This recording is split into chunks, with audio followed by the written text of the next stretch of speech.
can you describe DLP technology in a simple fashion? What we're able to do is essentially put mirrors on top of active silicon and then be able to flip those mirrors to a light source or away from a light source thousands of times per second. And on a given chip, these are some examples here, there's anywhere between hundreds of thousands of mirrors or up to 8 million mirrors on each individual chip. So we're able to use that in display technology and in industrial applications as well.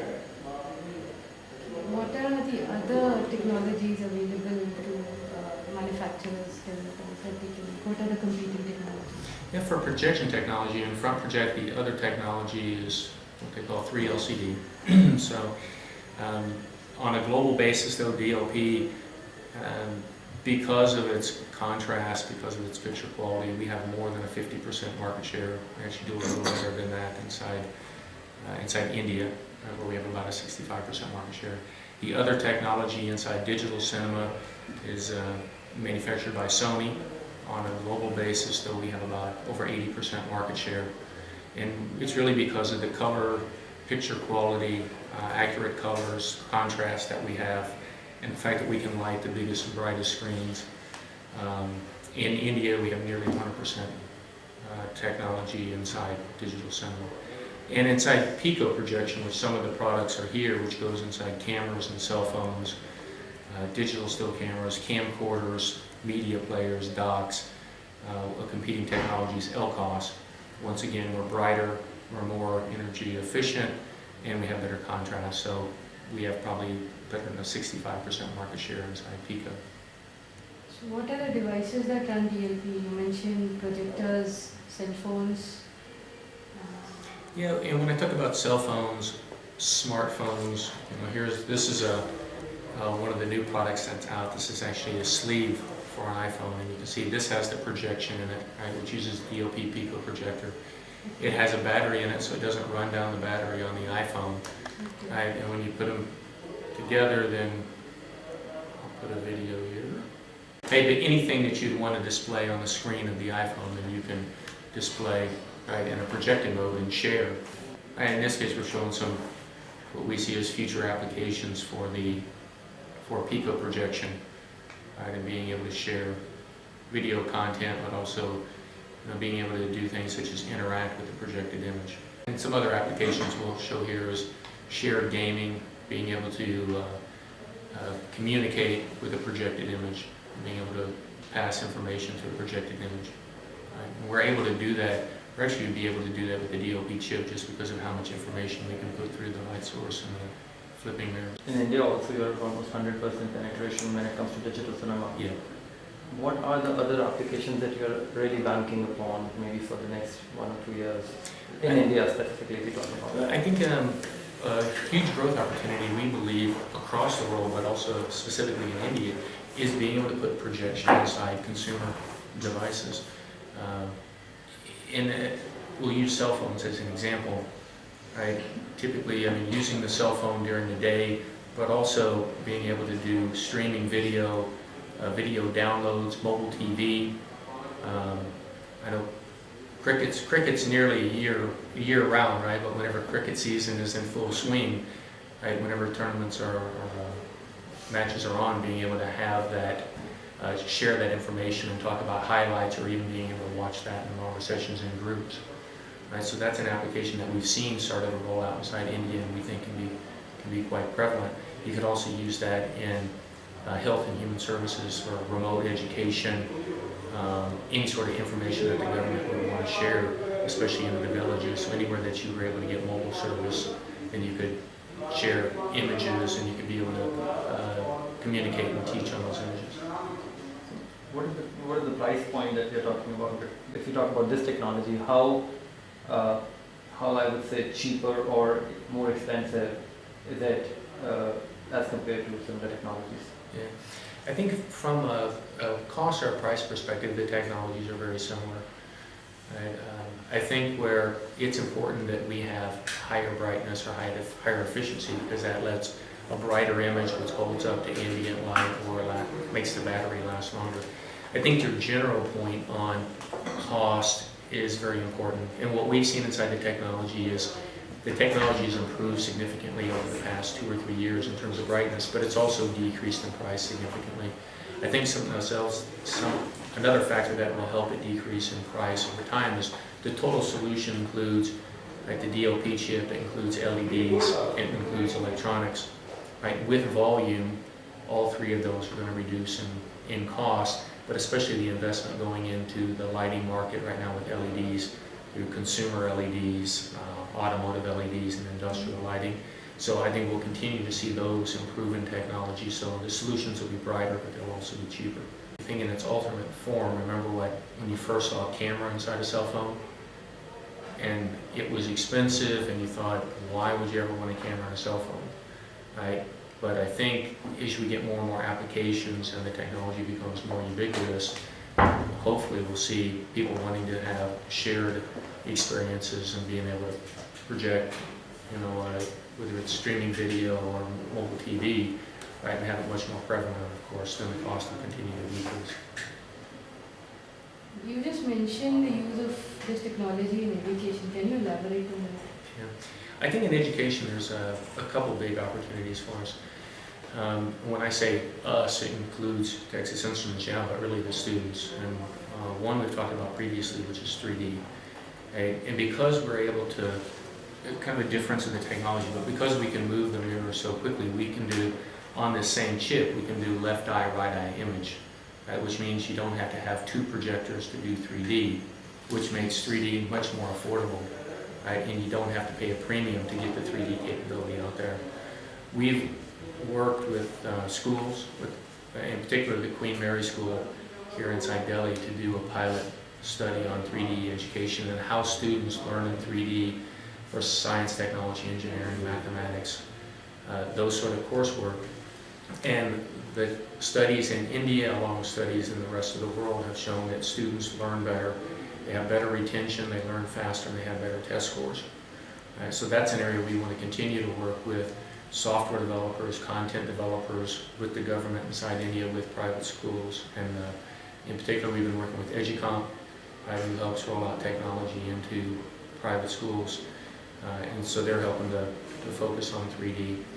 I do believe that the Pico technology, either in devices like this or anything that we may purpose build, right, that would include some mobile connectivity at a lower price point, more functionality, I think could benefit education very much as well. I think there's about 1 million schools or 5 million classrooms inside India, right? So clearly there's a great opportunity there to roll out more technology into the classrooms. Intel technology is something that everyone from the developer to the end user knows about, and that the Intel name goes into the final decision of buying something. Mm-hmm. So why is DLP not considered so much by the consumer? Right, in some cases on some brands I go, you'll see the DLP logo, and I think we have a Samsung phone here that has the DLP logo on it, and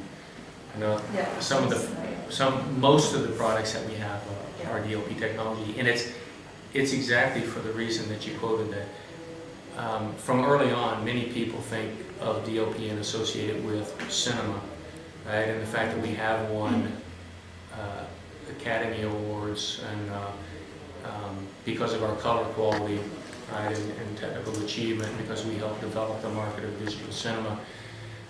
That's where you see the tie. Clearly in the studio business, the movie business, people look for DLP technology and even sometimes produce movies using DLP technology.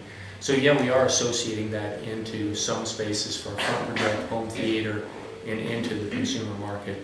But we realize we are an ingredient brand.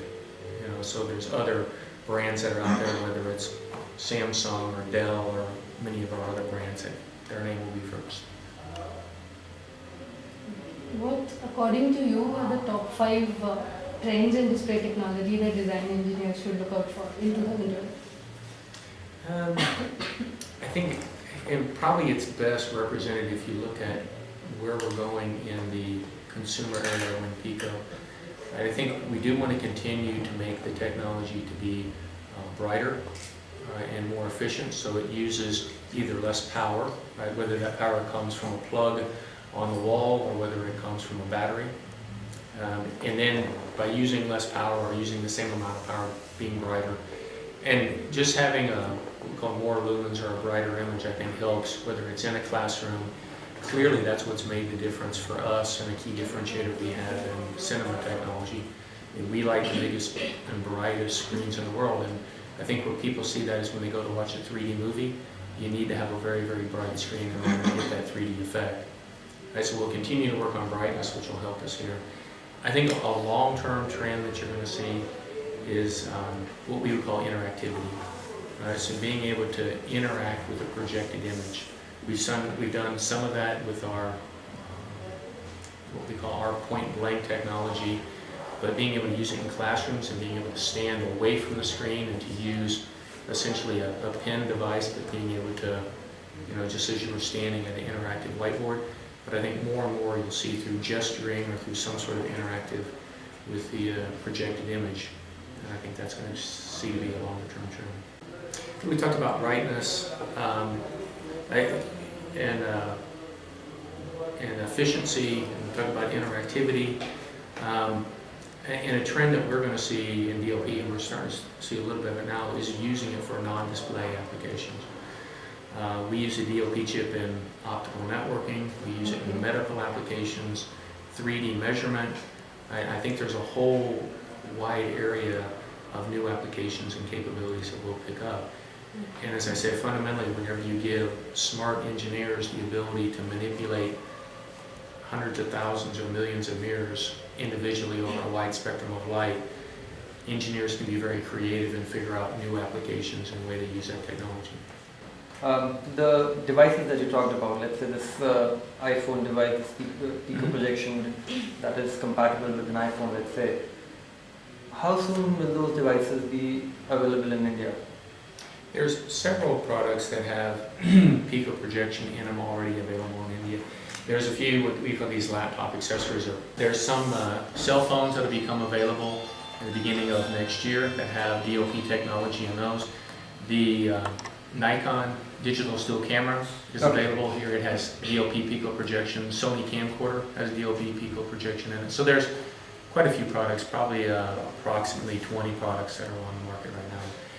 Inside India, we really started out with Pico projection, and I think it was first made available in India in about 2008 in really small numbers. But we have seen considerable growth, nearly exponential growth over the past few years, and it's very similar to the general market. That's one strain that we have showing up here. Last year it grew over 100. The market grew over 100%. We expect it to grow at about 100% for the next several years, coming over in Pico projection. So, and the general answer is I think you'll see more and more products, especially given that as India moves, into a larger and larger consumer market. And I think you'll see more and more of these consumer type products here. So if you talk about projection, general projectors, what would be the percentage of projectors available right now who use DLP? On a worldwide basis, it's over 50%. Okay. In India, it's approximately 65% of the projector series use DLP technology. Do you come across manufacturers who would want to use different technologies on their projectors? They would probably want to use DLP, but would like to have some projector models with competing technologies also? Or is it like whoever is going with DLP would go with DLP only? In reality, there is a continuum of customers and technology. There are some brands out there that are 100% DLP. There are some brands out there, the most blatant is Epson, right, which uses their own Epson 3 LCD technology. And then there are several in the middle that use, in some cases they use DLP technology, in some cases, in some different products they use 3 LCD technology. So there is some that have a blend there. So what is being done to make the users aware about DLP and their advantages and its advantages? Yeah. I think in general when we talk about Texas Instruments and being engineer to engineer, very, very accurate, and most people have really no idea what data converter or op amp is used inside some sort of consumer equipment that they have or some sort of industrial equipment. I think we have a little bit more outreach And probably the best example would be inside the education market. And we will spend time talking to the Ministry of Health and Ministry of Human Resource Development, right, to talk about the advantages of DLP technology and what we believe we can do inside the classroom as compared to what you can do with the competitive technology. Right, and as we've talked through that, you can do, whenever you buy a DLP projector, it's 3D ready. So if you ever wanted to move that projector and teach 3D in the classroom, you could do it without having to buy a second projector or needing to replace the projector. We can have built-in interactivity, right, without the use of additional electronics or cameras that you would build inside the whiteboard. Brightness, right, in terms of the picture quality that we have there.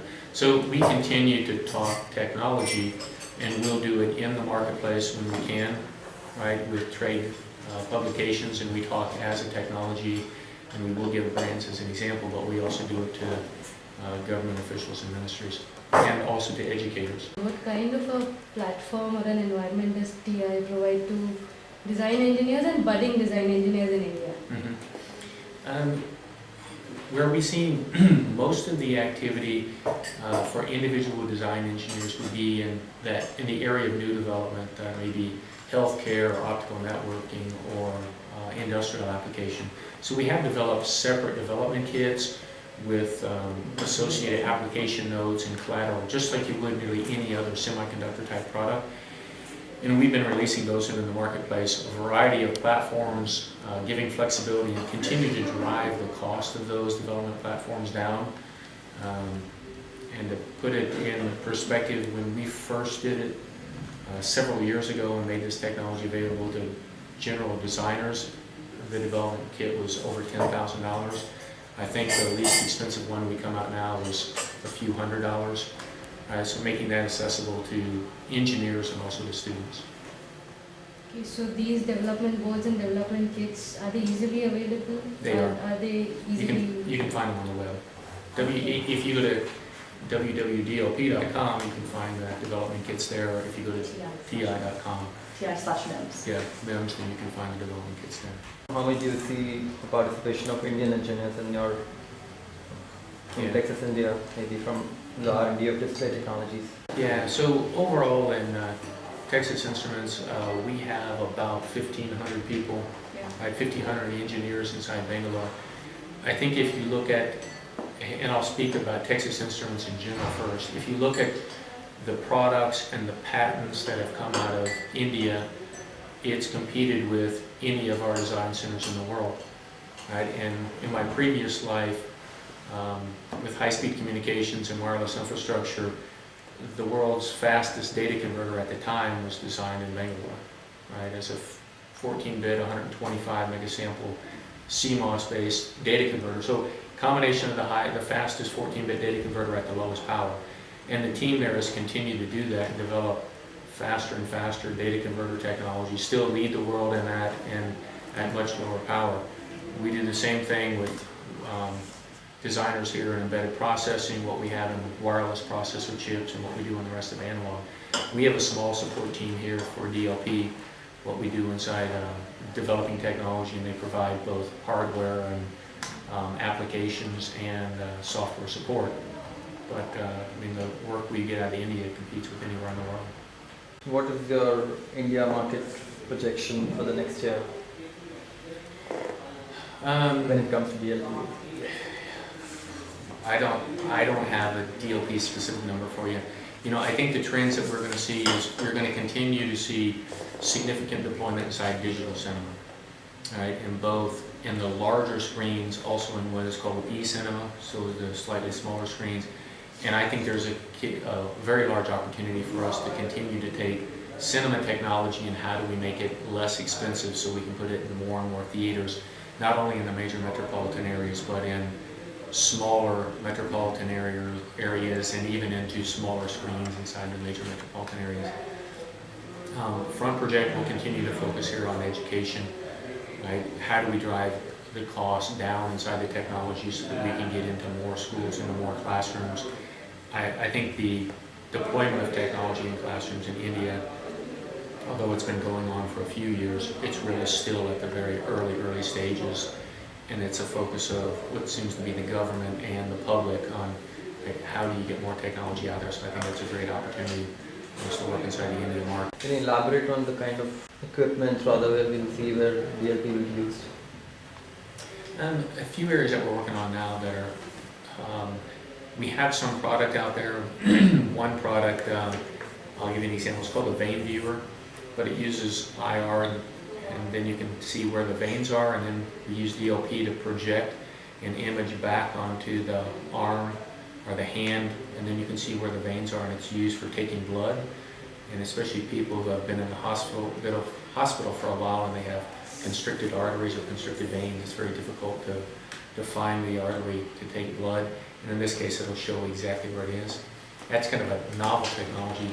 Probably more practically, we use it to take 3D images, so you can use it for dental implants, or you can use it for any sort of dental being remodeling.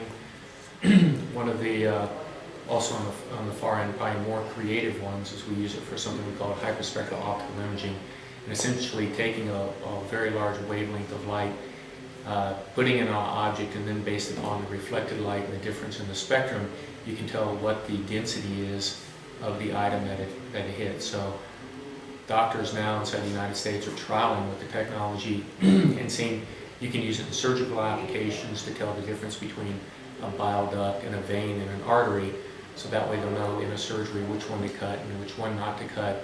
You can also use it for wound therapy. You can use it to take a look at the back of a retina to see what's healthy and are you getting enough blood there, because you can tell the difference between oxygenated tissue and unhealthy tissue. So there's a few things that we're working on that just shows the flexibility of the technology.